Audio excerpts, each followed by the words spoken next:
ఒక కేసు నేను ఇచ్చింది ఏంటంటే మా ఇప్పుడు వంశపారంపర్యంగా హార్ట్ అటాక్స్ వస్తుంటాయి కొంతమంది. ఒకటే ఫ్యామిలీలో కనీసం నేను ఒక ముస్లిం ఫ్యామిలీ ఉండే మా ఏరియా మార్కాపూర్లో, మా ఇంటి దగ్గరలో. ఓకే. వాళ్ళు మొత్తం 10 మెంబర్స్ ఉంటే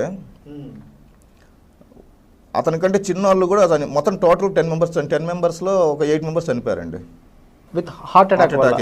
ఎర్లీ ఏజ్లో. ఎర్లీ హార్ట్ అటాక్ అంటే నేను చిన్నప్పుడు చూస్తున్న ఫ్యామిలీ అది. 30s 40s ఊర్లో అంతే అందరూ అన్ని క్యాస్ట్లు కలిసి ఒకే చోట ఉంటారు కదండి. నేను చిన్నప్పటి నుంచి వాళ్ళ ఇంటి ముందు అందరు షెట్లు ఆడుకోవడం, క్రికెట్ ఆడుకోవడం. ఓకే. అందులో నేను యాక్చువల్గా రీసెంట్ క్లినిక్ పెట్టినప్పుడు మార్కాపూర్లో అక్కడ ఒక అతనికి అతనే ఉన్నాడు, మిగిలాడు. అతను నాకంటే సీనియరే, అంటే అతనికంటే చిన్న అతను కూడా నా కొలిగ్గా ఉండే. అతను కూడా చనిపోయాడు హార్ట్ అటాక్తో, ఎర్లీ హార్ట్ అటాక్. అందరూ మ్యారేజ్ అయిపోయింది, 4-5 years చనిపోయారు. ఓకే. ఎర్లీ హార్ట్ అటాక్స్ ఆపడానికి హోమియోపతిలో ఏంటంటే ఒక మెడిసిన్ ఉంది, మెడోరినం అని. Family history of early heart